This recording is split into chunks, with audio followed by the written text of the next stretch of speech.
মুসলমান ঘরের ছেলে মেয়েরা, বাবা তরুণেরা, হে নবীর গোলামেরা, আমার আল্লাহ জানিয়ে দিয়েছিল, হে নবী মুসা, ওই বান্দাটা যখন রাস্তা দিয়ে হেঁটে হেঁটে যাচ্ছিল, বান্দাটা দেখতে পাওয়া যায় তার বাচ্চা ছেলেটাকে নিয়ে একটা জঙ্গলের উপর দিয়ে হেঁটে যায়। ছেলেখানা জিজ্ঞাসা করে, আব্বা জান, জঙ্গল বড় না দুনিয়া বড়?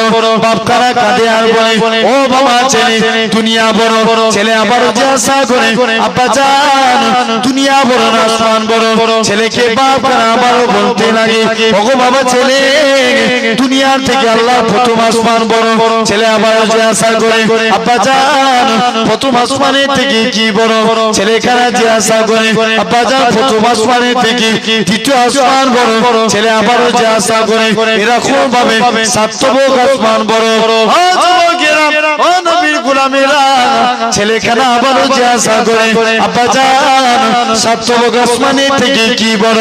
বাপখানা কাঁদে আর বলে, বাবা ছেলে, আল্লাহ পাকের আরশে আজিম খানা বড়। ছেলে আবারও জিজ্ঞাসা করে, আব্বা জান, আরশে আজিমের থেকে কি বড়?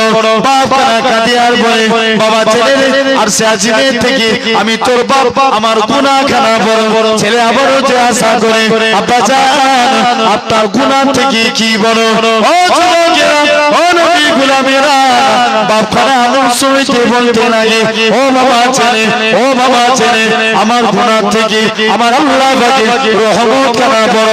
আমার আল্লাহ জানিয়েছিল, আমার নবী, আমার কালিমুল্লাহ, আমার নবী মুসা, আমি আল্লাহ আমার বান্দাটার এতটুকু কথাকে কবুল করে নিয়ে আমি আল্লাহ তার জীবনে পাখা পাখা গুনাহটাকে আমি আল্লাহ ক্ষমা করে দিয়েছি।